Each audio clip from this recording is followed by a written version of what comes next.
Des centaines de milliers de connexions relient notre organe central, le cœur, afin que le corps puisse fonctionner comme une entité. Les cellules sont l'aboutissement de ces connexions. Chaque cellule est une entité vivante qui fonctionne de manière autonome, coordonnée par les connexions du cerveau qui font que le corps peut se mettre en marche et agir. Dans les cellules, l'énergie reçue est transformée afin de faire avancer l'ensemble du corps. Vous aussi, rejoignez les cellules du Bon Berger afin de faire avancer l'Église. Agapé, une Église, des cellules. Alléluia. Ça va, vous êtes en bonne santé? Oui? Ah ben c'est bien. Oh Dieu. Oui, de mieux en mieux, merci. Vraiment. On a passé, Catherine et moi, on était en Suisse cette semaine pour une conférence avec d'autres missionnaires américains partout en Europe. Et vraiment, c'était une semaine difficile. Physiquement parlant, c'était très difficile. Je n'arrivais pas à me débarrasser de ce truc. C'est fou, hein? Tout le monde me dit « Ah, t'es malade !» Je dis « Bah non, je ne suis pas malade. » « Ah bon? Mais t'as l'air. Hein. » Je dis bon, « Ok, d'accord, peut-être j'en ai l'air, mais je suis un enfant de Dieu. Je ne suis pas malade. » Mon identité n'est pas la maladie. Je lutte contre la maladie, c'est vrai. C'était dur pour Catherine cette semaine, franchement. Bon, elle n'a pas beaucoup dormi. Je me demande pourquoi. Le gars à côté qui toussait toute la nuit, et le peu de sommeil qu'il faisait, il ronflait comme impossible. Quoique je suis convaincu que je ne ronfle pas. Je ne m'entends jamais ronfler, alors c'est impossible. Je dis non, ma chérie, tu rêves. Mais elle est convaincue. Il y a un problème là, il faut prier pour elle. Non, c'est vrai, elle est fatiguée. Et puis le matin, elle me posait tout. Elle ne savait pas quelle question me poser. Parce qu'elle ne pouvait pas me demander, « Es-tu toujours malade ?» Parce que je ne suis pas malade, moi. Je suis enfant de Dieu. D'accord? Elle dit, « Ah, ok. Mais tu te sens bien ?» Je dis, « Peu importe comment je me sens. Ça n'a aucune importance maintenant. Alléluia. » Rien que c'est un bon signal, mes amis, que je ne me sens pas trop bien, quoi. Parce que si je me sens bien, je vais dire, oui, excellent, alléluia. OK, mais si je vous donne une réponse telle que, peu importe comment je me sens, hein, c'est peut-être une indication que ça, ce n'est pas très top. D'accord? Non, mais pour moi, c'est plus que juste c'est pas un truc, c'est pas une réponse religieuse, hein, comprenons. Parce que, comment dirais-je? Tu sais, combien de fois vous m'avez entendu? Nous, dans la famille Baxter, on ne tombe jamais malade. Et c'est vrai, on a même rigolé. Catherine était déjà venue à l'église, elle est partie avant nous. Mais je suis parti ce matin avec les deux filles. Et il fallait nous entendre en partant. Ah, c'était horrible, on se mouchait le nez, on toussait tous les trois. Et à un moment donné, on était juste devant la voiture, on a commencé à rigoler, on dit, voilà notre témoignage qu'on ne tombe jamais malade. Aïe, j'ai dit, Seigneur, il va falloir que je fasse une confession à l'église ce matin. Voilà, chose faite. On est humains aussi. Nous ne sommes pas des machines. Nous ne sommes pas des extraterrestres.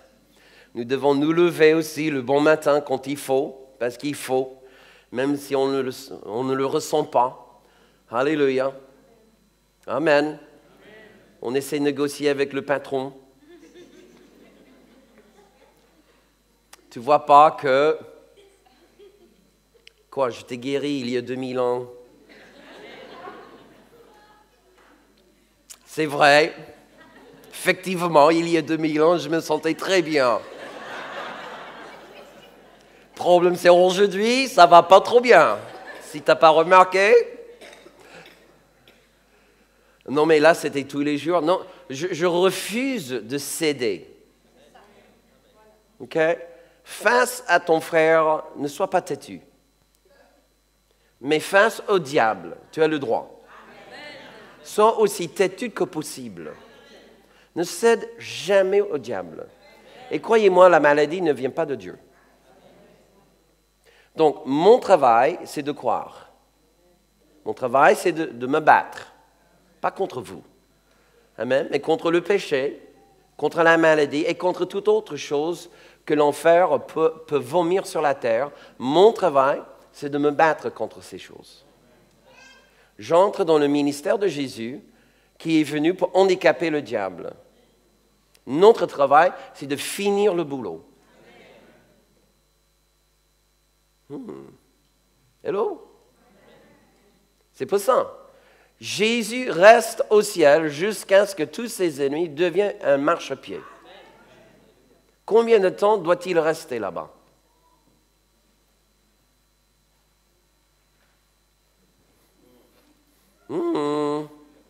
Hello! Chaque fois que tu es confronté avec un ennemi de Dieu, agis en tant que son corps. Alléluia. Je sais que parfois on n'a pas envie. Aïe, aïe, aïe, aïe, aïe. On avait des réunions, ma chérie, rappelle-moi, en Suisse, on avait des réunions tous les jours à 8 heures du matin, 9 heures. 9 heures du matin, jusqu'à midi-ish.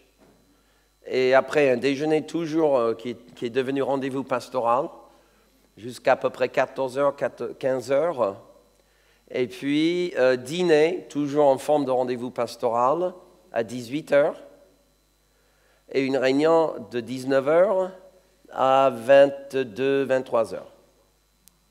OK? Voilà notre temps de repos. Et à chaque réunion, j'ai dit, Seigneur, je refuse de céder. Je refuse de céder à mon corps et aux besoins de ma chair.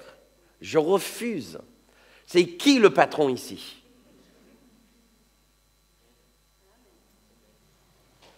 Pourquoi je partage ça avec vous? Parce que nous vivons tous la même chose, frères et sœurs. Tôt ou tard, il faut se dire, mais c'est qui le patron dans cette maison?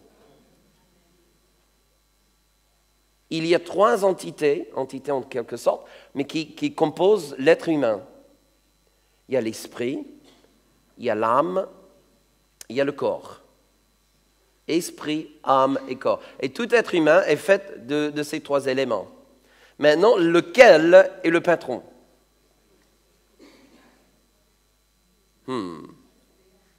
Mais c'est lequel? Et tous les jours, nous devons choisir. Tous les jours, il faut choisir, c'est qui aujourd'hui qui est le patron. OK? Quand le corps a de la fièvre, tu dis, oh, pauvre moi.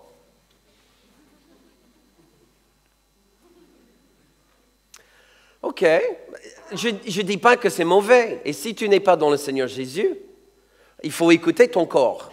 Parce que c'est le seul que tu auras. OK? Parce que le mieux que vous pouvez faire en tant que non-chrétien, c'est de faire confiance à la médecine. D'accord? Et peut-être ton code génétique. Nous, les chrétiens, on a la bénédiction d'avoir un Dieu qui guérit. Pas la chance, mais la bénédiction. Nous avons un Dieu qui guérit. Et guérit tout le temps. Alléluia. Donc, combien tu aimes voir des miracles? Combien vous n'avez jamais vu de miracle? Y a-t-il quelqu'un ici? OK. Soyons honnêtes. Hein? Je sais, on est à l'église, mais on a le droit d'être honnête dans l'église. OK? T'as jamais vu un miracle? Lève la main, j'aimerais voir. T'as jamais vu un vrai miracle? OK, il y en a un là. Il y a quelques-uns. OK, super. Il fut un temps comme moi, je n'ai jamais vu un miracle. Maintenant, j'en ai tellement vu que le gars qui essaie de me convaincre que, oui, les miracles, c'était pour un ancien temps. Je dis, désolé mon gars, t'es trop tard. J'en ai déjà tellement vu de miracles, mais des vrais, pas des faux, pas des fabriqués, mais des trucs impossibles à fabriquer, que même les médecins confirment, on ne comprend pas. D'accord? Et croyez-moi, il y a plus qu'un médecin ne comprend pas. que chose qu'il comprenne. Hello. Il veut te faire croire qu'il connaît tout, mais il connaît très peu. Il connaît plus que toi peut-être, mais il ne connaît pas tout. D'accord? Alléluia. Et gloire à Dieu pour les miracles, mais sache que parfois Dieu décide de faire de toi un miracle. Il y a deux genres de miracles dans la Bible. Il y a certains miracles qui servent de signes. Et c'est une grâce particulière que Dieu libère. Il y avait beaucoup de fois là où Jésus est allé d'un endroit, il rencontre une personne particulière, l'histoire est racontée, et le miracle qui est opéré sert d'un signe pour beaucoup d'incrédules. Mais d'autres fois, Jésus passe dans un village, il guérit tous ceux qui sont malades. Là, c'est une différente grâce, c'est une grâce de la consolation du peuple de Dieu. Les deux produisent des miracles, les deux produisent des guérisons, mais pour deux raisons différentes. Il faut comprendre la différence parce que parfois, Dieu va doter un évangéliste d'un ministère de guérison. Mais ce n'est pas pour guérir en tant que consoler le peuple de Dieu, c'est guérir afin de servir d'un signe aux incrédules. C'est la raison pour laquelle il y a certains qui peuvent aller dans certains endroits du monde, là où il y a beaucoup d'inconvertis. Ils prient une prière qu'ils ont faite en France pendant X temps. Là-bas, ça guérit des multitudes. Et ici, difficile à guérir un mal de tête. Parce que là-bas, ils ont besoin des signes, des miracles pour servir de signes. Beaucoup de ce que nous vivons dans l'Église n'est pas de ce genre de miracle. C'est plutôt dans la catégorie la consolation du peuple de Dieu.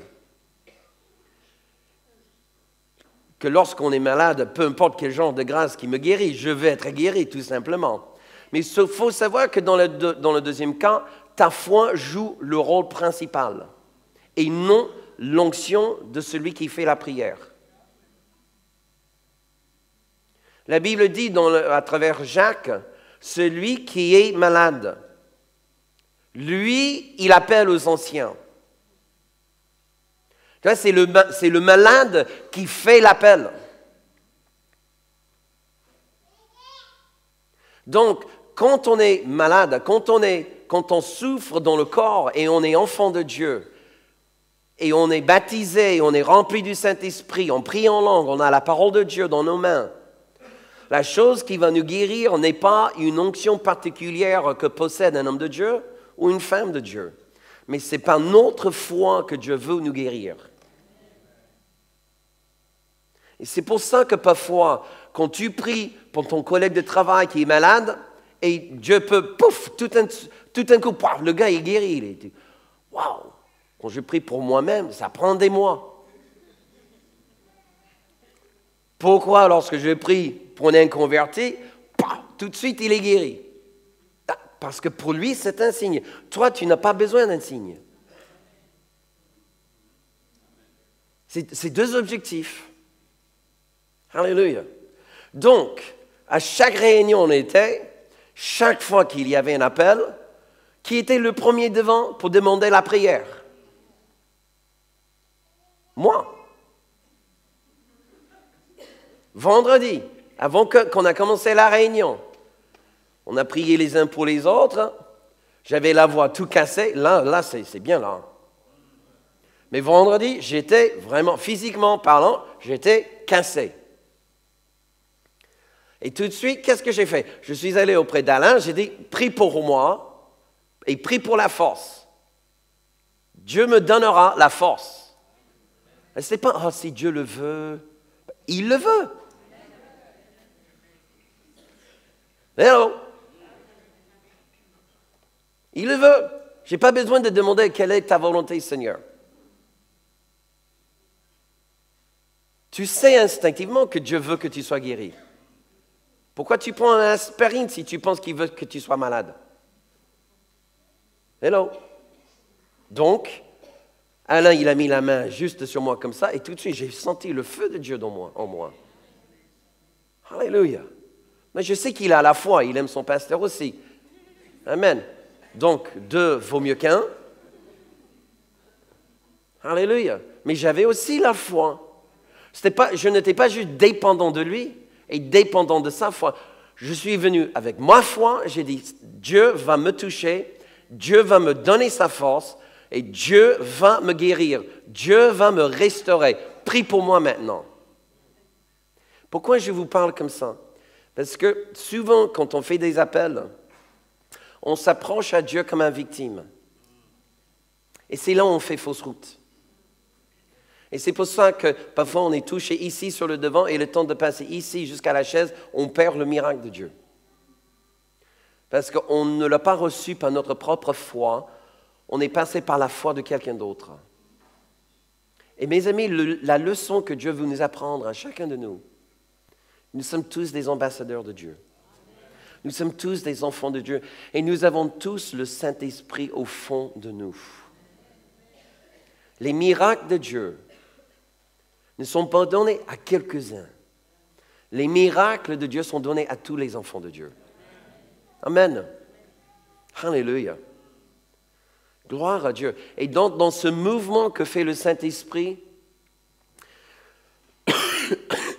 les plus grands miracles ne vont pas passer à travers les évangélistes reconnus. Alléluia. Les plus grands prodiges et les plus grands miracles vont passer à travers les gens qui ne sont pas connus. Alléluia. Juste le gars normal. Et on va dire, lui, il a prié pour quelqu'un.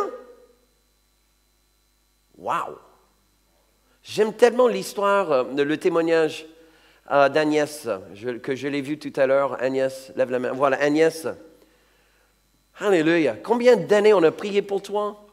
Combien de fois j'ai placé d'huile sur ton front? Alléluia. Et bon, je sais que ça t'a fait du bien et elle a rendu grâce à Dieu pour tout ça. Combien de frères et sœurs ont prié? Combien de fois quelqu'un est passé chez toi prier pour toi? La pauvre a souffert pendant combien d'années? 8 ans. 8 ans, elle a souffert. Et puis, c'était quelqu'un, finalement, qui a prié pour elle, qui ne croyait pas trop au miracle de Dieu.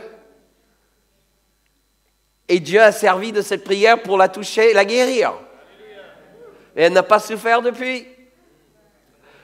C'est ça, et c'est un signe pour nous, frères et sœurs, pour confirmer ce que Dieu nous dit depuis tant d'années.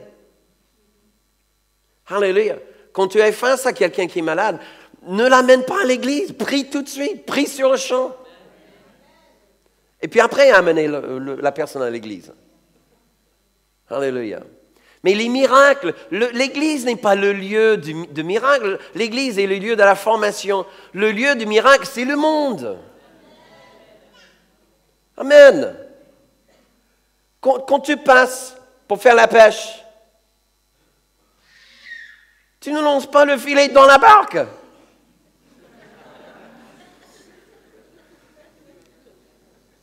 N'est-ce pas? Ça serait un peu stupide.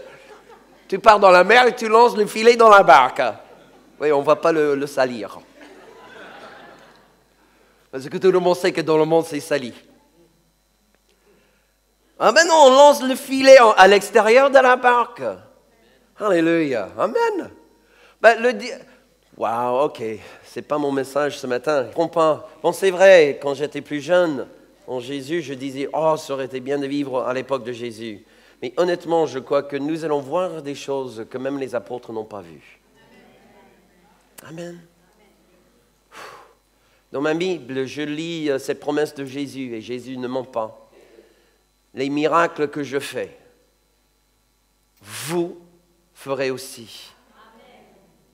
Et même si ce n'était pas assez extraordinaire, il rajoute, et même encore plus grand que celle-ci, vous verrez.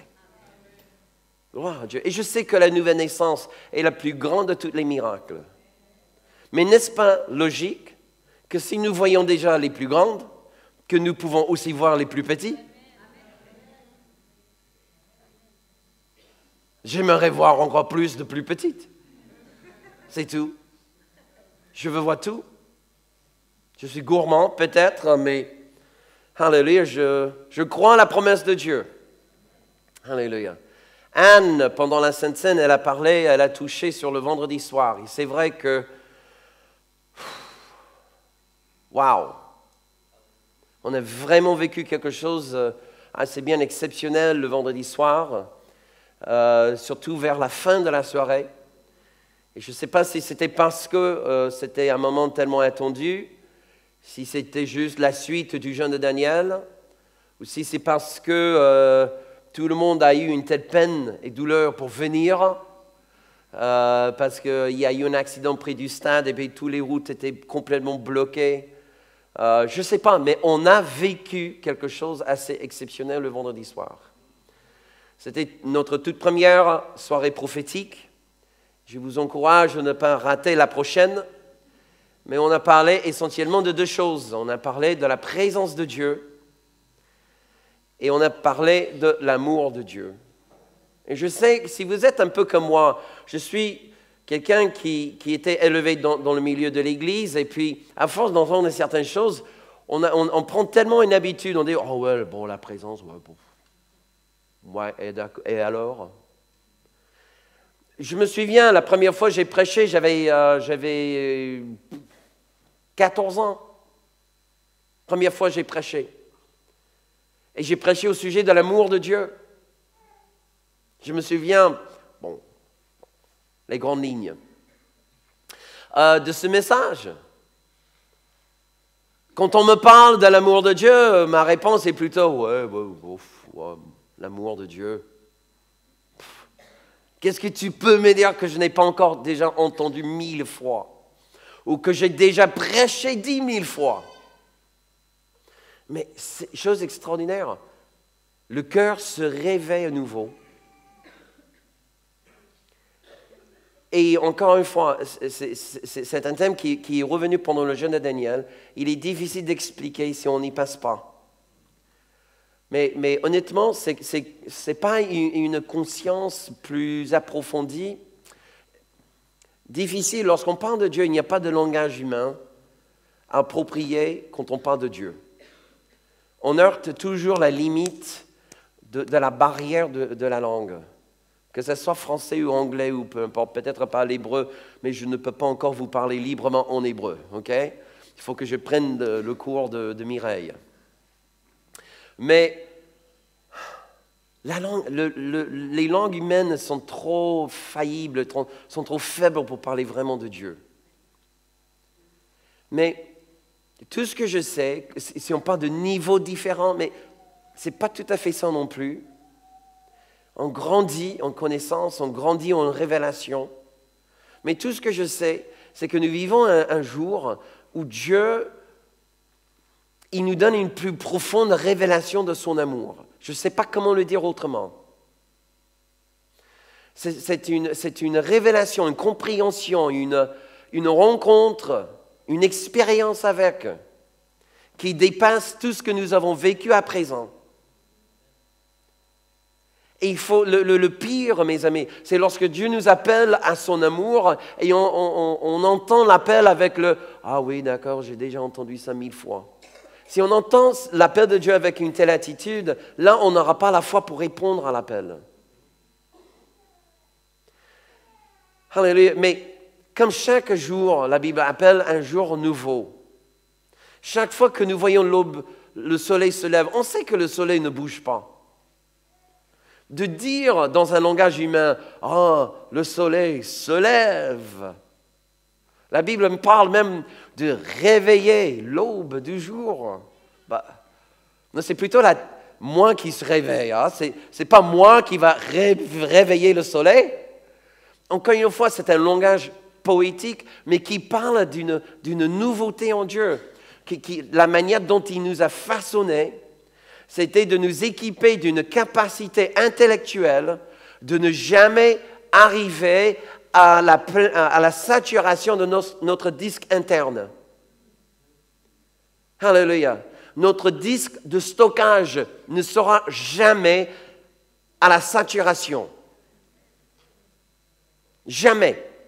Le cerveau humain est fait d'une telle matière qui peut se renouveler, se refaçonner, se restaurer. Alléluia. Et même la science aujourd'hui est en train de confirmer ce que la Bible nous enseigne depuis des millénaires.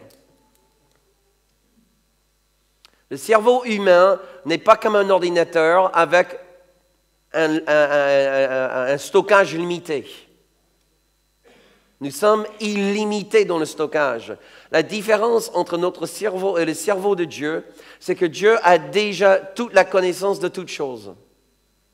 Nous avons la capacité de la connaissance de toutes choses, mais il nous prendra l'éternité pour l'acquérir. Ça veut dire que nous n'arrivons jamais au bout. Alléluia. Ce serait toujours la poursuite de connaître toujours un peu plus de Dieu. De le connaître un peu profondément. De connaître quelle est la hauteur, la profondeur et la largeur de son amour. Et on ne connaîtra jamais la fin de l'amour de Dieu. Comme je l'ai dit vendredi soir, vous savez que l'être humain est la seule élément dans la création de Dieu capable à connaître l'amour de Dieu. Les animaux ne peuvent jamais comprendre l'amour de Dieu. Même les anges ne voient que la sainteté de Dieu. Les anges proclament la sainteté de Dieu, la grandeur de Dieu, la puissance de Dieu. Mais les anges ne peuvent jamais connaître, ni comprendre, ni sonder, ni goûter de l'amour de Dieu. L'amour de Dieu n'est que pour toi et moi.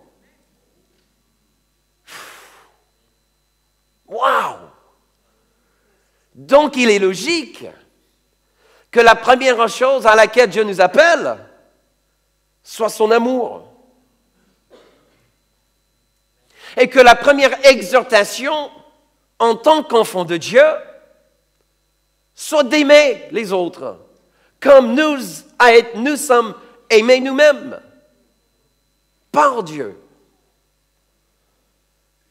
Ok, ça vous enthousiasme autant que ça. Il ne faut pas crier tous en même temps. Alléluia. Non, laisse le message de l'amour de Dieu vous pénétrer, frères et sœurs. Ok? Parce que honnêtement, l'amour ne se trouve pas dans le monde.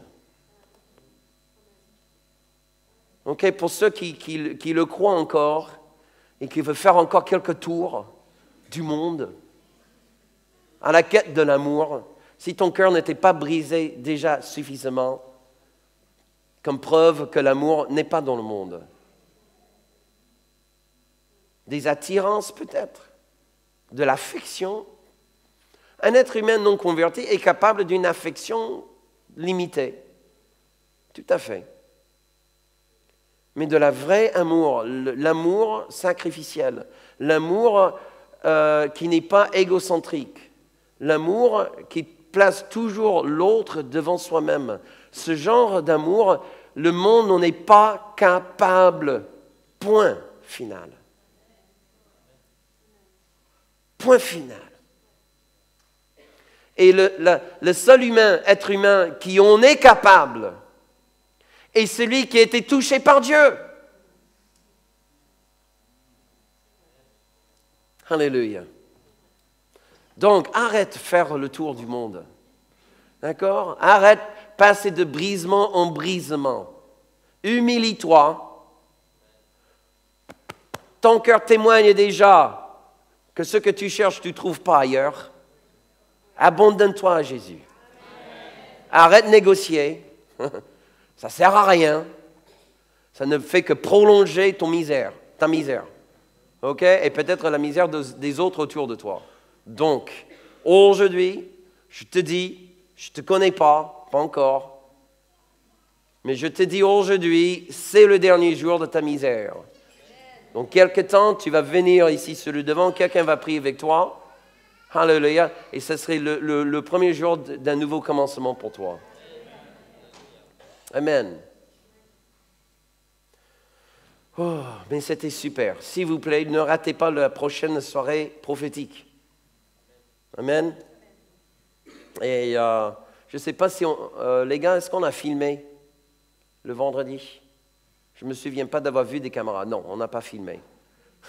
Il me montre le drapeau rouge. Carte rouge, non, on n'a pas filmé. Alléluia, ok, merci.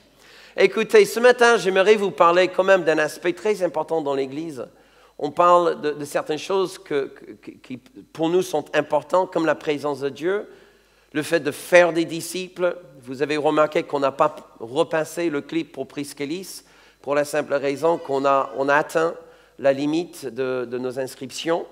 Et alléluia, pour ceux qui veulent faire la formation de disciples, je vous invite à revenir l'année prochaine. Alléluia. Ou encore mieux, en attendant l'année prochaine, faites l'école Élan, l'école de louange, qui est aussi une superbe formation pour ton âme. Dieu cherche des adorateurs. Alléluia. Il n'y a plus de place à Priscélis, mais il y a quelques places qui restent encore disponibles à l'école Élan. Tu peux voir Catherine pour cela. Mais peut-être aussi la chose qu'on entend souvent dans l'Église, et c'est là où j'aimerais revenir, c'est la notion de vivre en famille. J'aime bien le psaume 68 et les versets 5 et 6. Le verset 5 parle de notre Dieu et son identité, sa nature de Dieu. Écoutez ce qui était dit. Psaume 68, les versets 5 et 6. Dieu, il est le père des orphelins. C'est pas beau? Alléluia. Il est le père des orphelins, le défenseur des veuves. C'est Dieu dans sa demeure sainte. Verset 6. Dieu donne une famille à ceux qui étaient abandonnés.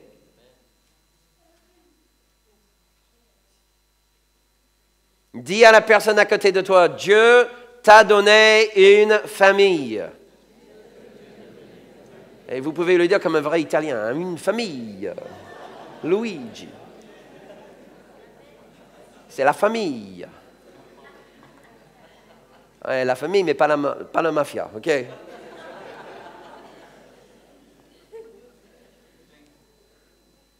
Il délivre les captifs et les rend heureux.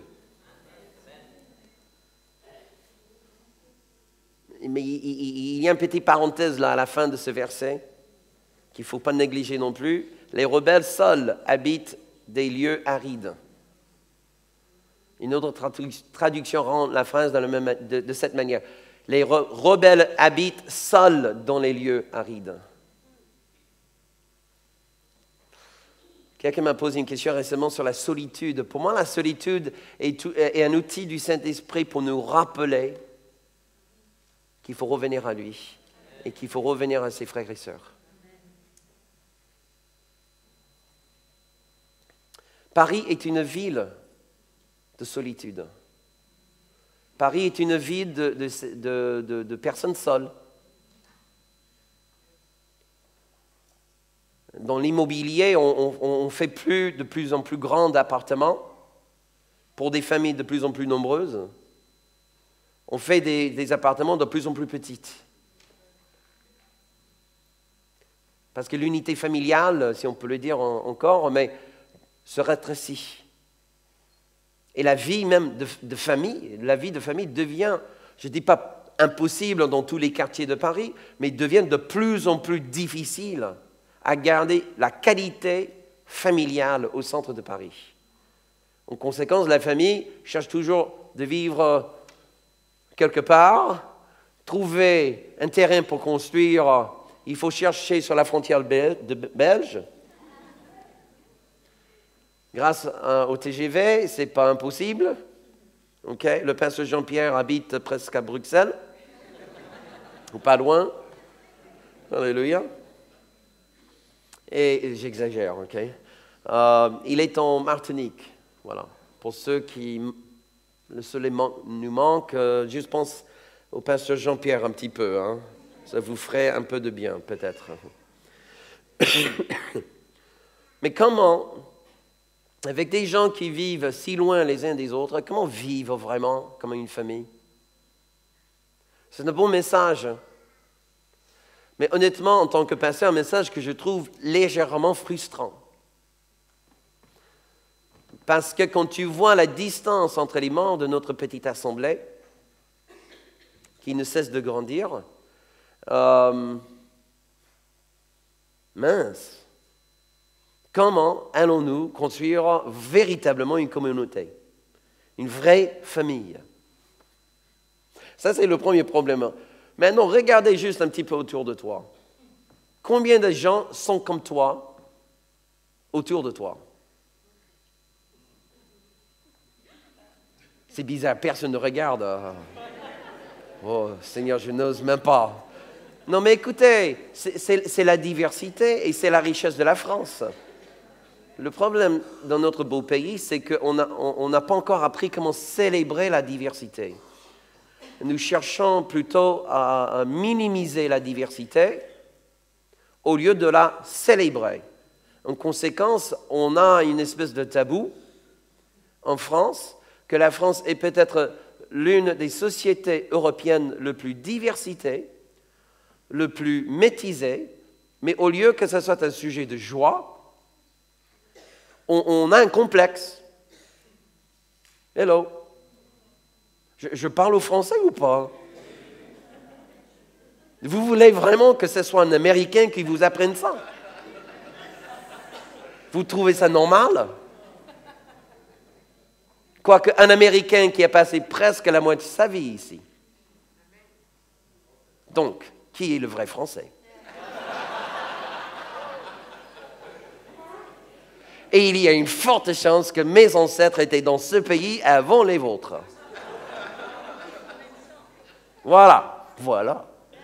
OK. Je vais chercher ma baguette. Donc, alléluia.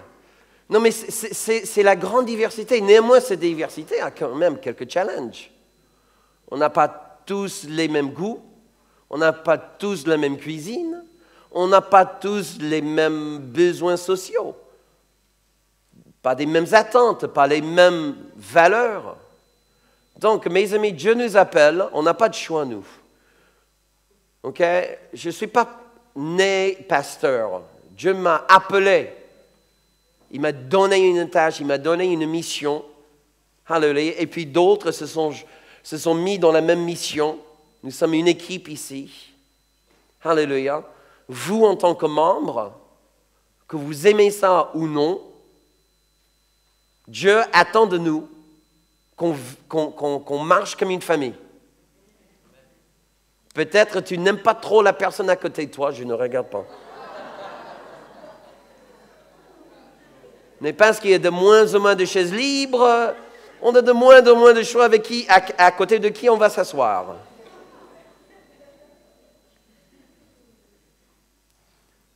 Mais chose est sûre et certaine, tu peux choisir tes amis, tu ne peux pas choisir tes frères et sœurs.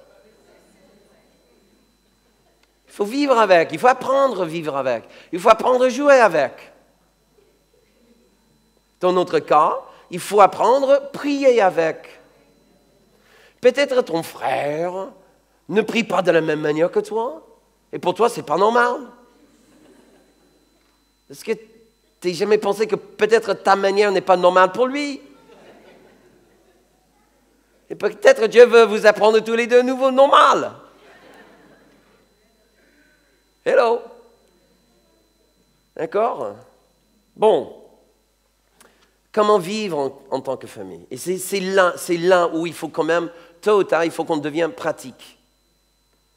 Il faut qu'on parle du côté pratique. Et dans les prochaines minutes, j'aimerais vous parler justement des outils que Dieu nous a mis à notre disposition pour nous permettre de parvenir à cette fin de vivre en tant que famille.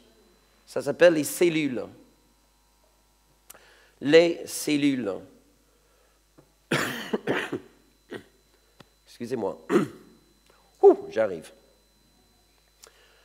Depuis des années, l'Église pratique une forme de cellule que nous appelons un système de libre marché. Free market en anglais.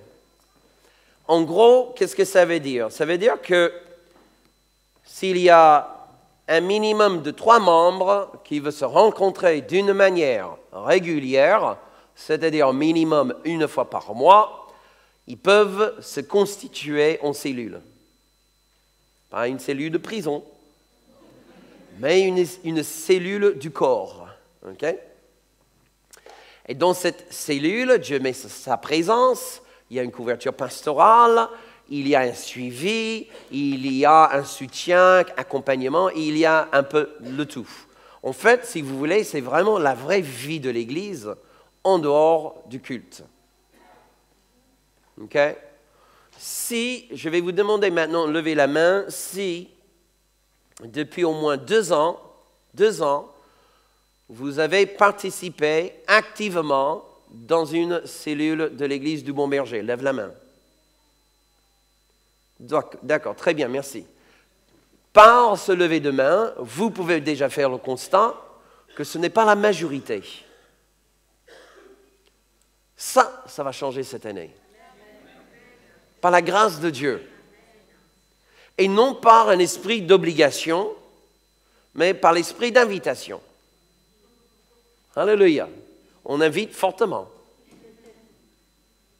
J'aime bien en France comment tout est fait dans la politesse. Vous savez, quand le train arrive au terminus, vous êtes priés de vouloir descendre du train.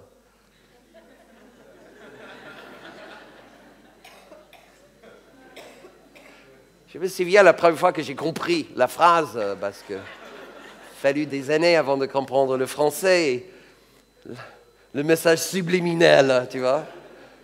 Ça veut dire « Sortez !» Vous êtes désormais expulsés du train. Ah mais non, on ne le dit pas comme ça. Vous êtes priés de vouloir descendre du train. Je dis, oh, vive la France. Voilà, vous êtes priés de vouloir vous joindre à une cellule. Parce que sinon...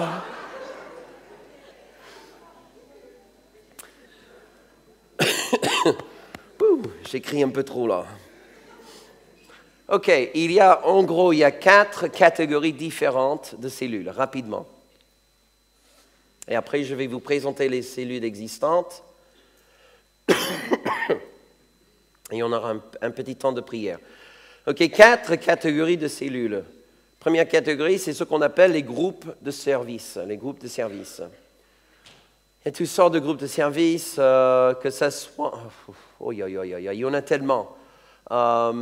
Mais en fait, la chose qui donne la raison d'être pour la cellule, c'est qu'ils se réunissent pour apporter un service à l'Église. OK? Voilà. Deuxième genre de cellule, c'est ce qu'on appelle un groupe de partage. Voilà, comme j'ai dit, minimum 3 personnes qui veulent se rencontrer minimum une fois par mois pour prier, partager, etc. Voilà, c'est un groupe de partage. Troisième groupe, c'est ce qu'on appelle un groupe d'enseignement. Un groupe d'enseignement. Voilà, c'est-à-dire que tu as un qui apporte un enseignement aux autres. Au moins que quelqu'un n'a pas compris le terme. Voilà. Et puis finalement, c'est ce qu'on appelle groupe de maison. Voilà, groupe de maison. Normalement, c'est là où on retrouve ce que j'appellerais presque un mini-culte. C'est-à-dire qu'il y a un temps de louange, il y a un enseignement, un temps de prière les uns pour les autres, accompagné d'un objectif aussi d'évangélisation, etc. Okay? Voilà les 4 catégories de cellules. À savoir aussi qu'une cellule peut être ouverte à tout le monde ou une cellule peut être fermée, c'est-à-dire que uniquement par invitation. Voilà. Par exemple, Catherine qui veut faire une cellule pour former quelques femmes dans le ministère auprès des femmes. Bien évidemment, c'est un groupe fermé. On ne va pas permettre à ce que tous les frères viennent. Compris? Voilà. OK? Ce n'est pas de l'élitisme, c'est juste que par rapport au contenu de la cellule, il y a certains qui sont invités, d'autres ne le sont pas. Il ne faut pas prendre ça comme un rejet. D'accord? Juste comprendre la nature de la cellule. Toutes les cellules ne sont pas fermées. Il y en a d'autres qui... Vous êtes les bienvenus. D'accord? Voilà.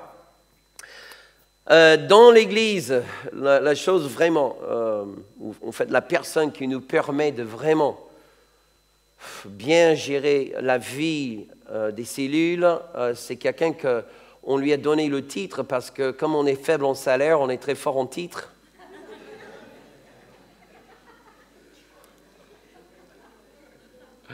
Alléluia. Mes blondelles nous servent de... Comment on t'appelle? Quel est ton titre? Non, c'est plus que ça, c'est plus glorieux. Voilà, c'est ça. Délégué imminent, non. Son imminence, non, c'est le délégué pastoral. Waouh, c'est super. Je ne sais même pas ce que ça signifie, mais ça a l'air sophistiqué. Mais Blondel, veux-tu venir, s'il te plaît? Blondel, il fait un travail absolument extraordinaire. Je ne pourrais jamais faire ce ministère sans lui. C'est clair. Et déjà dis-moi, rappelle-moi. Ah, il est faible, la batterie est quasi nulle. Est-ce qu'on a un changement? Désolé. Et on ne peut pas partager celui-là. Hein? Désolé. Je t'aime beaucoup, mon frère, mais... Ces micros-là, je partage avec personne. Ni mon brosse à dents. OK, hello. Attends.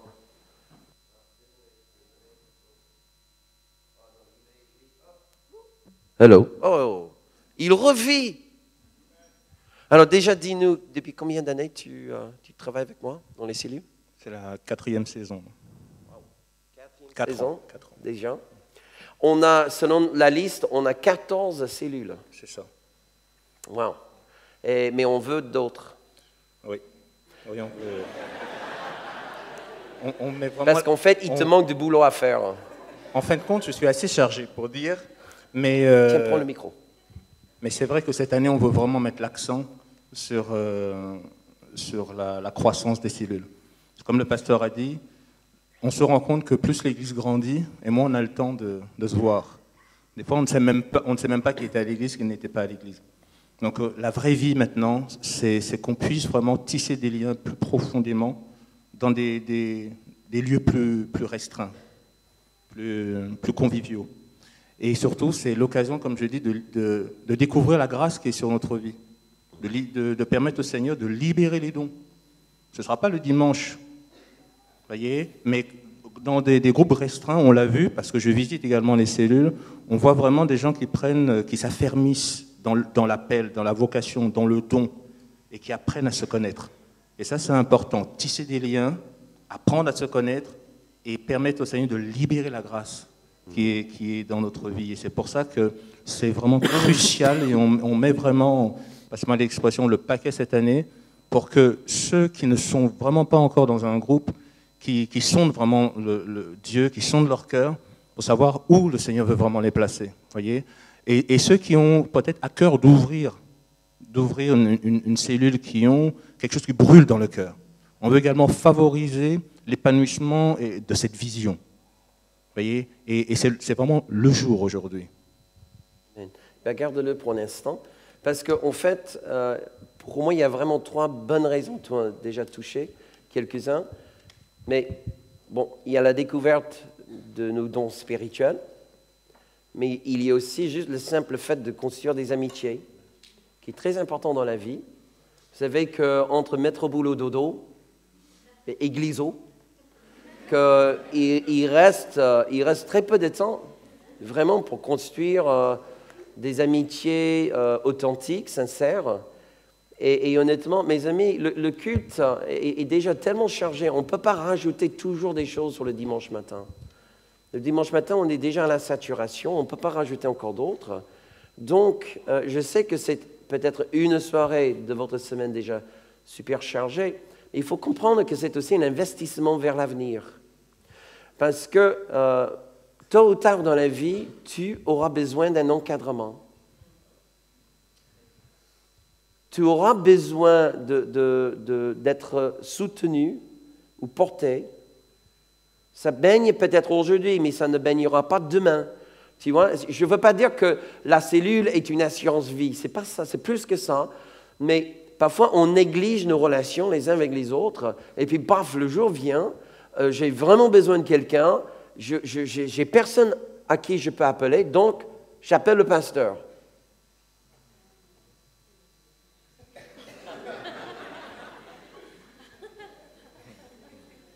La plupart de nos appels, mais surtout pour Catherine, proviennent de gens qui ne sont pas dans les cellules. Pourquoi? Parce qu'ils sont seuls, ils n'ont personne d'autre à qui ils peuvent faire appel. Bon, on est là et heureusement, on a des membres d'équipe qui sont présents dans les bureaux. Alléluia, on peut recevoir des gens, mais mes amis, ce n'est pas ça la famille. Et ça, ce n'est pas notre rôle non plus. On est disposé à servir d'encadrement parce qu'on vous aime. Mais, alléluia, la Bible dit qu'on porte tous les fardeaux des uns et des autres.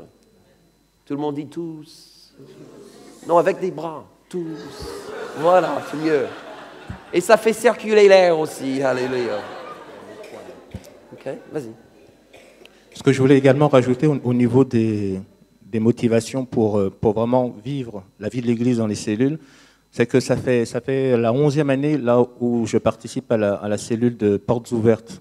On prie pour l'Église persécutée avec une équipe, et je salue vraiment tous les membres de Portes Ouvertes qui sont là, avec Eliane. Et je peux vous dire qu'il y a des pays où la persécution est telle que c'est impossible de se réunir comme ça un dimanche. Donc, en construisant les cellules, nous sommes prophétiques. Parce que nous ne savons pas ce que demain nous réserve. Si un jour les portes vous arrivez et sont bloquées, on ne peut plus rentrer ici, qu'est-ce qu'on fait? L'église finit? L'église continue. Mais va continuer comment? Donc, quelque part, on est prophétique.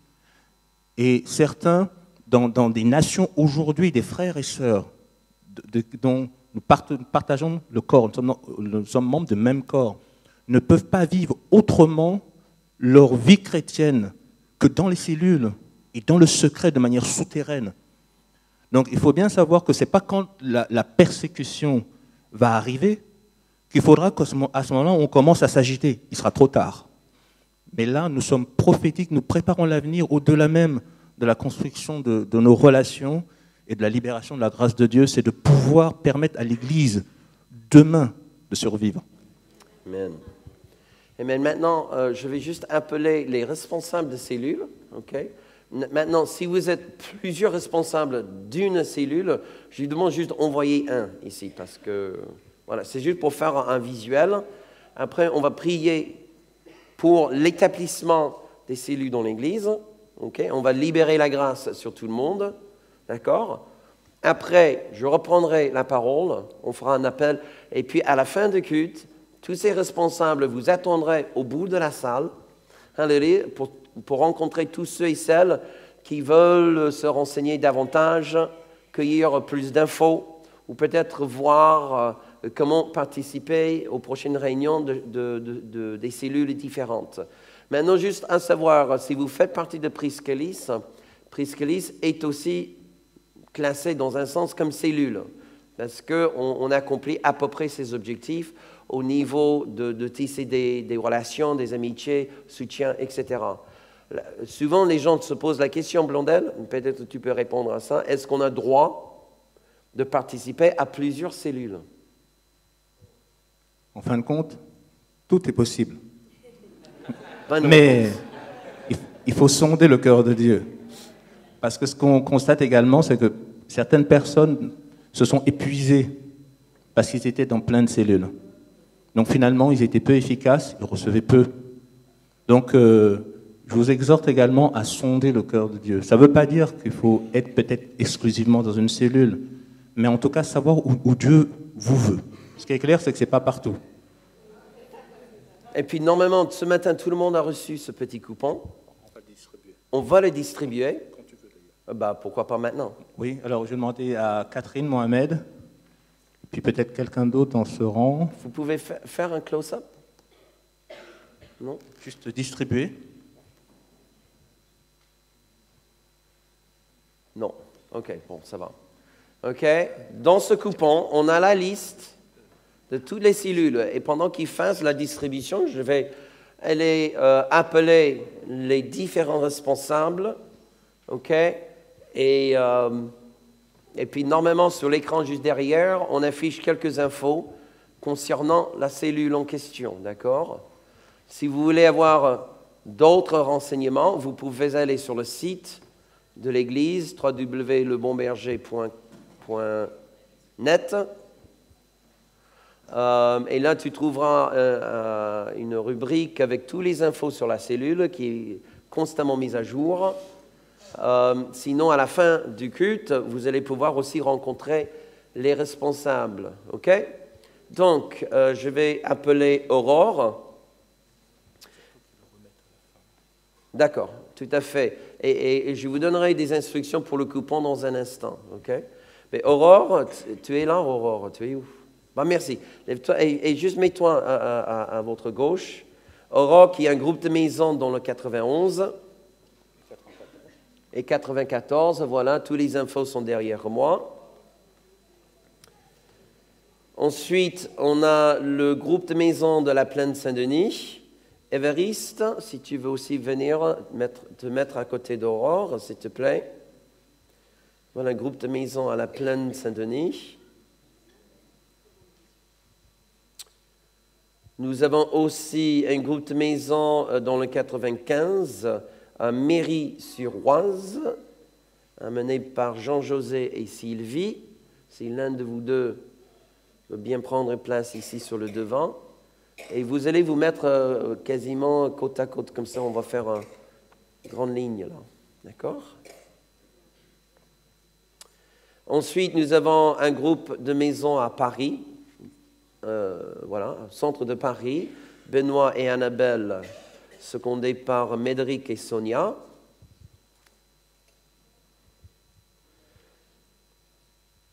Un autre groupe de maisons, en fait, qui démarre, c'est un nouveau groupe de maisons qui commence à Saint-Denis, un peu plus proche peut-être au centre-ville, Olivier et Anne, qui sont là.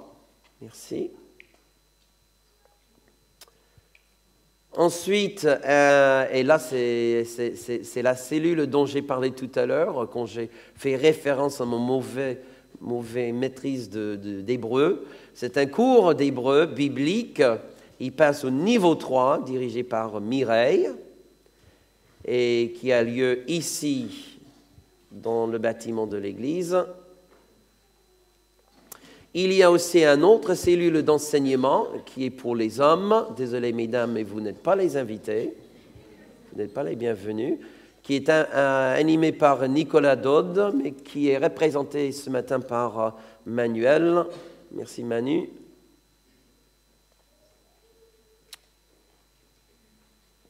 Et puis, encore une autre cellule qui est nouvelle cette année.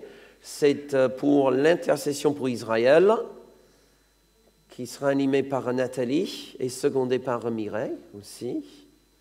Ils vont prier en hébreu. Non, pas pour commencer. OK.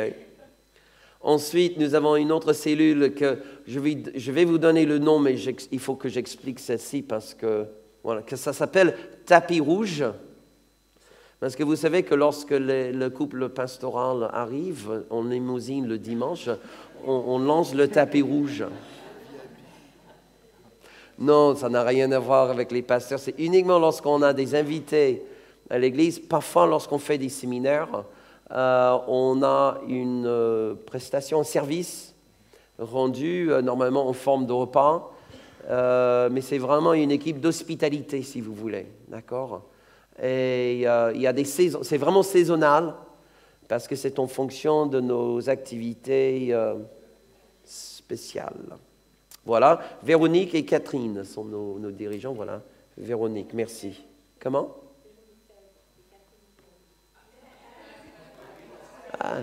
Ils ont changé de famille. C'est mignon.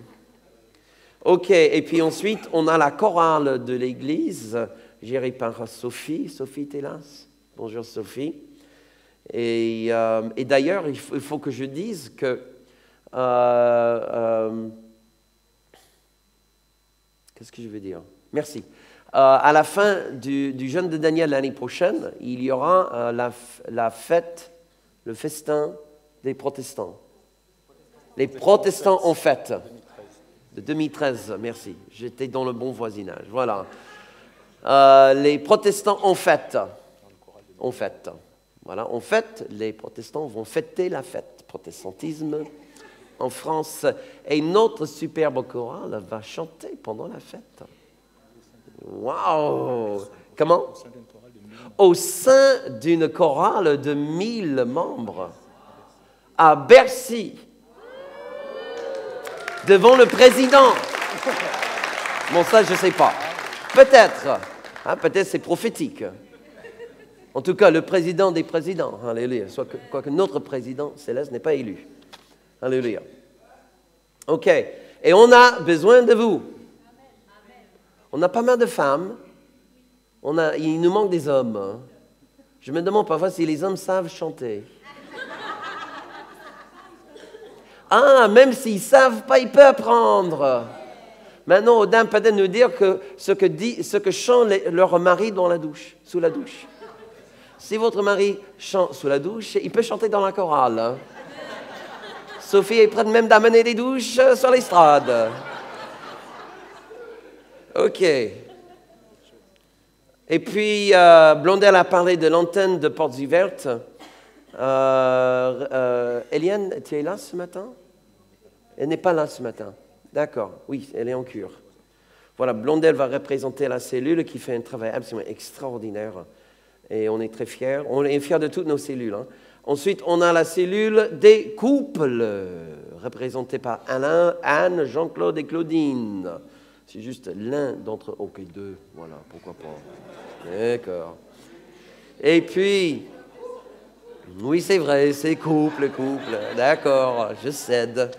Ensuite, on a la cellule E égale MC2, qui signifie les mères célibataires ou des femmes mariées à un mari non chrétien, voilà, qui est gérée par Isabelle Dodd, représentée ce matin par Fidèle. Je crois que j'ai vu Fidèle lors de la Sainte Seine. Voilà, Fidèle, merci. Et puis, pour finir, la cellule chrétien issue de l'islam, gérée par Mohamed et Hassan, voilà, qui fait aussi un travail extraordinaire auprès du peuple musulman. Gloire à Dieu. Voilà nos cellules. Est-ce que vous voulez bien les applaudir?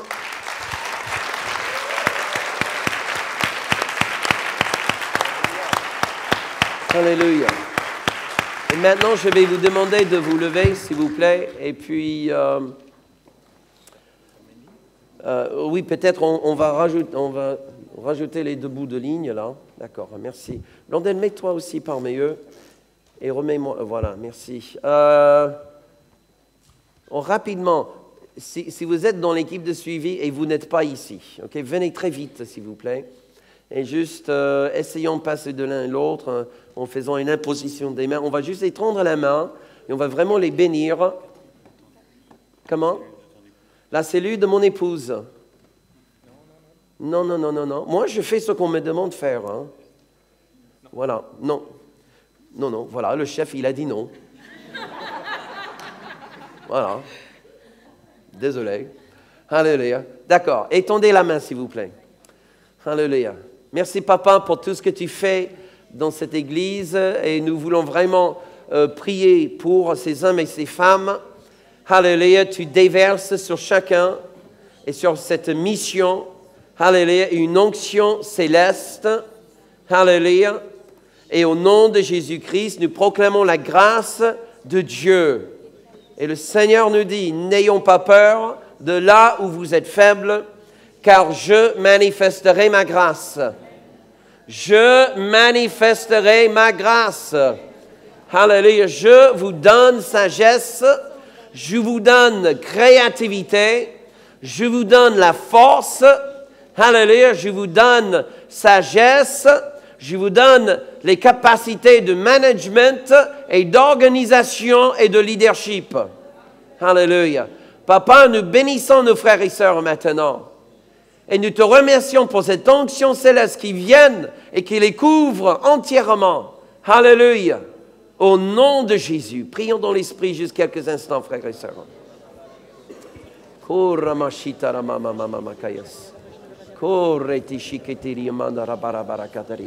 Merci Seigneur de remplir chacun de tes servantes et tes serviteurs de ton Esprit Saint, de cette créativité divine, de cette capacité surnaturelle d'initier ce que fait le Saint-Esprit dans les cellules. Seigneur Dieu, aujourd'hui tu libères cette sensibilité à la direction, à la conduite du Saint-Esprit pour chacune de ces cellules.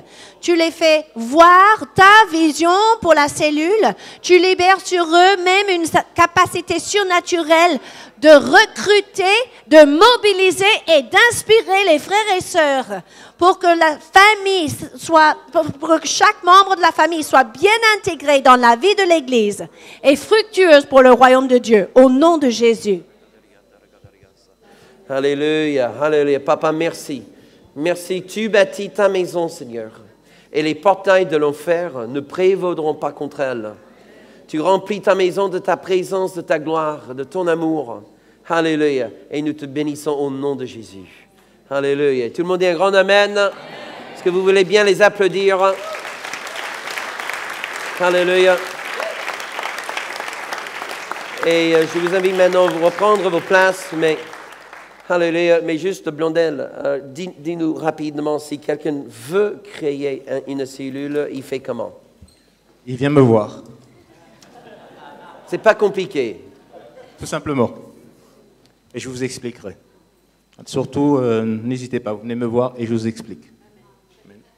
Au niveau du positionnement, comme disait le pasteur, il y a plusieurs pôles. Vous voyez, vous avez des feuilles qui sont placardées. Donc il y aura un pôle ici, un pôle au niveau de la librairie où vous avez l'écran, un pôle devant le panneau et un pôle ici. D'accord? Donc il y aura différents types de cellules. Vous pouvez vraiment circuler librement à la fin du culte. OK. Maintenant, le coupon, on fait quoi avec? Alors le coupon, ce que nous voulons, c'est savoir justement ceux qui ne sont pas encore dans des cellules. Donc ça vous permet de pouvoir dire à quelle cellule vous appartenez, mais également de dire quelles sont, parmi les cellules qui sont listées, si vous n'êtes pas membre d'une cellule, quelles sont celles qui peuvent correspondre à vos attentes. Donc toutes celles qui ont été listées sont là, vous cochez. Maintenant, s'il n'y en a aucune qui correspond à votre attente, vous pouvez exprimer votre besoin et indiquer justement si vous voulez créer une cellule. Vous pouvez l'indiquer là aussi. D'accord? Voilà. L'idée, c'est de savoir vraiment ce que vous voulez et vous laisser la possibilité de pouvoir le vivre et l'exprimer. Et à la fin, dans les différents pôles, vous restituerez ces coupons aux responsables de cellules qui seront là, tout simplement.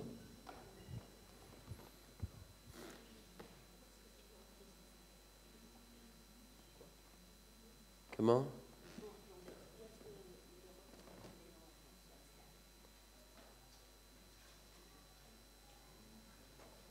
OK, alléluia. Autre chose? Il y aura également Élan qui sera au niveau du panneau des cellules. D'accord? Alléluia. Merci beaucoup, Blondel. Et j'aimerais juste appeler maintenant Catherine, l'équipe de louange, si vous voulez bien reprendre l'estrade. Et juste avant de terminer, j'aimerais juste tirer votre attention vers deux textes de la Bible. Alléluia.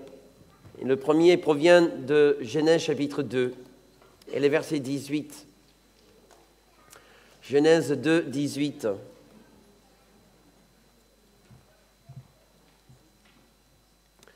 Nous sommes dans l'histoire de la création et chose extraordinaire. Après que Dieu a créé quelque chose, il regarde ce qu'il a fait et il dit « Ah, que c'est bon, c'est bon, c'est bon. » Alléluia. Il crée le girafe et dit « c'est bon. » Il crée le poisson. Il dit « oh, c'est bon. » Il crée l'oiseau. Et il dit, c'est bon. Il crée toutes sortes de choses. À chaque fois, il dit, c'est bon. Le cafard, je ne sais pas s'il a dit, c'est bon.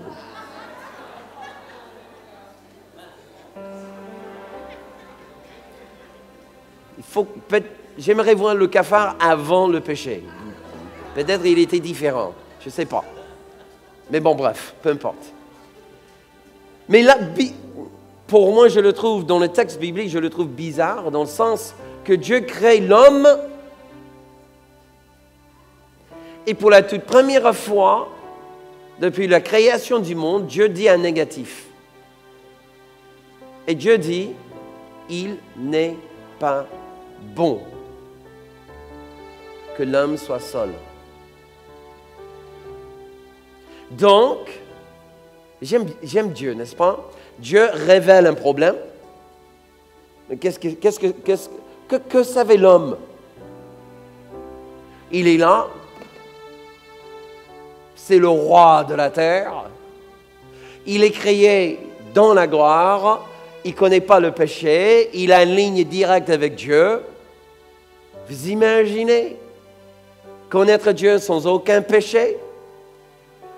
Vivre dans cette espèce de gloire. Et puis la première fois que tu entends la parole de ton Créateur, il t'annonce, c'est pas bon. C'est pas bon? Quoi? Qu'est-ce qui n'est pas bon?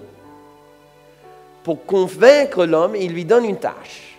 Donne un nom à tous les animaux. Il y avait une raison subliminale dans ça. Il voulait renforcer le fait que l'homme, c'est le seul qui est seul. Et c'est pas bon. Dieu déclare, c'est pas bon, et il procède à convaincre l'homme qu'il a bien raison. Combien de temps fallait Adam pour donner un nom à tous les animaux sur la terre? Ok, il trouve girafe. Il dit, voilà, toi, je t'appelle Monsieur Girafe. Toi, la plus petite, je t'appellerai Madame Girafe. Monsieur Girafe, Madame Girafe. Monsieur Adam, personne. Étrange. Ensuite, c'était Monsieur, Madame Singe. Il revenait toujours, Monsieur Adam, personne. Et à chaque fois qu'il donne un nom, un animal, ça renforce la parole de Dieu. Ce n'est pas bon que tu sois seul. Je ferai pour toi la solution. Mais pas tout de suite. Je veux renforcer ton besoin. Je veux que tu sois aussi convaincu que moi que tu ne peux pas faire cette vie toute seule. Pourquoi on est si têtu? Non. Dieu m'a dit une fois, il y a deux manières d'apprendre. La facile et la dure. Tu ne peux pas choisir ta leçon, juste la manière dont tu vas l'apprendre. Hello? Je parle à quelqu'un là. OK? Tu peux décider de faire le tour et continuer à tourner. Ou tu peux dire, OK, j'arrête tout ça. Je choisis le chemin facile. Seigneur, qu'est-ce que tu penses? D'accord. J'irai avec ça. Je n'ai pas besoin de faire mes propres expériences pour être convaincu que tu as raison. J'accepte ce que tu dis. Parce que tu es Dieu et moi, je ne le suis pas. Hello, je parle à quelqu'un. Donc Dieu dit, ce n'est pas bon. Et croyez-moi, il n'a pas changé son avis. Cette notion que moi et Jésus, c'est tout ce qu'il faut. C'est faux. Ce n'est pas un message céleste, c'est un message de l'enfer. Parce que Satan sait que la seule chose qu'il faut pour faire d'une brebis un méchoui, c'est de l'isoler.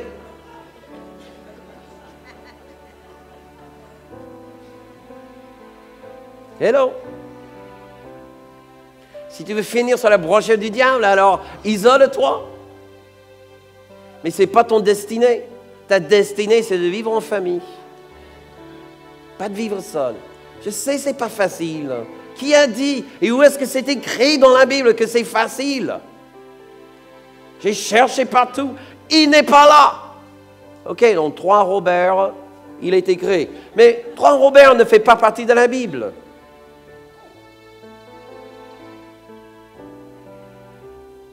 Vivre dans l'amour de Dieu, c'est la chose la plus difficile que tu feras dans la vie. Mais c'est aussi la chose la plus enrichissante. Vivre avec des gens qui ne sont pas très aimables, c'est là où se trouve la gloire de Dieu et la grâce de Dieu. Pas de juste trouver des gens qui t'aiment parce que tu leur ressembles. Il n'y a pas de gloire là-dedans. Mais d'aimer quelqu'un qui est très différent que toi, là, il y a la gloire. Faire un effort, de franchir un pas, de surmonter des offenses. Alléluia, de surmonter des déceptions humaines pour la gloire de Jésus. C'est là où il y a la grâce. C'est là où il y a notre mission et notre destinée. Amen. Où est-ce que c'est écrit que l'amour est facile? Franchement, si tu trouves l'amour facile, probablement ce n'est pas l'amour. Deuxième texte provient d'Ecclésiaste et on va vraiment terminer. Ecclésiaste 4, voilà un peu de sagesse ici. Chapitre 4. Ecclésiaste 4, les versets 9 à 12. Et 9 à 12, deux valent mieux qu'un, parce qu'ils retirent un bon salaire de leur travail. Car s'ils tombent, l'un relève son compagne. Mais malheur à celui qui est seul et qui tombe.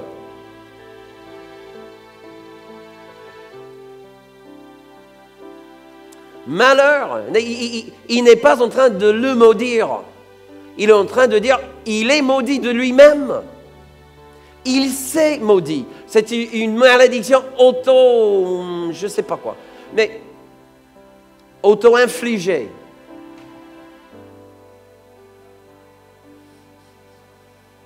Mais malheur à celui qui est seul et qui tombe sans avoir un second pour le relever. De même, si 2 couchent ensemble, et il n'y a rien de sexuel dans ce texte, ils auront chaud. Mais celui qui est seul, comment aura-t-il chaud? Et si quelqu'un est plus fort qu'un seul, les 2 peuvent lui résister. Et la corde à 3 fils ne se rompt pas facilement. Pourquoi Dieu, lorsqu'il a créé des oiseaux, se révèle en tant qu'un seul et unique Dieu? Pourquoi Dieu, lorsqu'il a créé le poisson, il s'est révélé au poisson en tant qu'un seul et unique Dieu? Mais lorsqu'il a créé l'homme, il s'est révélé en tant que Père, Fils et Saint-Esprit. Pour nous laisser l'empreinte que l'homme ne peut pas vivre seul. Alléluia. Dieu met les isolés dans une famille. Arrêtez d'être le isolé. Arrête aujourd'hui d'être indépendant. Ne sois pas codépendant non plus, c'est pas bon non plus. Mais sois lié. Prends ta place dans la famille. Et ne laisse pas l'Église soit pour toi un orphelinat. Fais de cette Église une famille. Il n'y a que toi qui peux faire la différence. Ce n'est pas moi qui va faire la différence à ta place. Mais décide aujourd'hui. Je ne vais pas juste venir et chauffer chez toi, je vais vraiment venir et prendre ma place. Je vais saisir cette grâce qui m'a amené ici. Je vais arrêter d'être passif et je vais devenir actif. C'est le temps pour moi, je le sais. Levez-vous s'il vous plaît. Alléluia.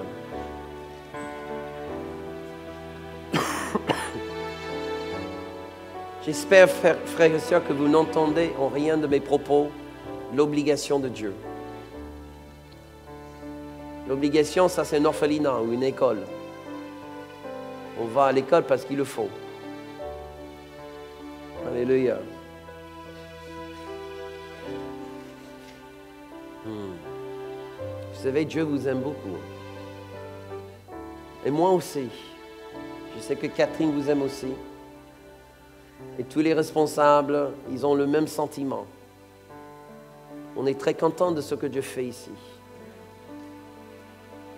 Mais, vous voyez, ce n'est pas une onction qui est le message. C'est le vécu qui est le message. La force de notre assemblée n'est pas ce que vit le pasteur. La force de notre assemblée, c'est ce que vivent les membres. Notre objectif n'est pas d'attirer les gens vers l'Église. Notre objectif, c'est d'attirer les gens vers Jésus. Si l'Église se remplisse, ok. Si l'Église ne se remplisse pas, ok. C'est pas ça l'objectif. L'objectif, c'est Jésus. Et d'agir comme lui, marcher comme lui. Amen. Aimer comme lui. Se donner comme lui. Alléluia. Et nous le croyons que plus qu'on est comme lui, plus vite qu'on gagne le monde. Et qu'on transforme ce monde pour la gloire de notre Jésus.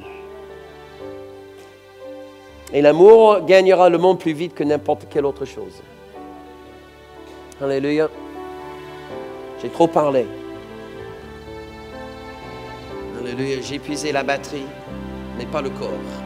C'est là le problème. Je me sens de mieux en mieux. J'ai de plus en plus de force. Je ne veux pas arrêter.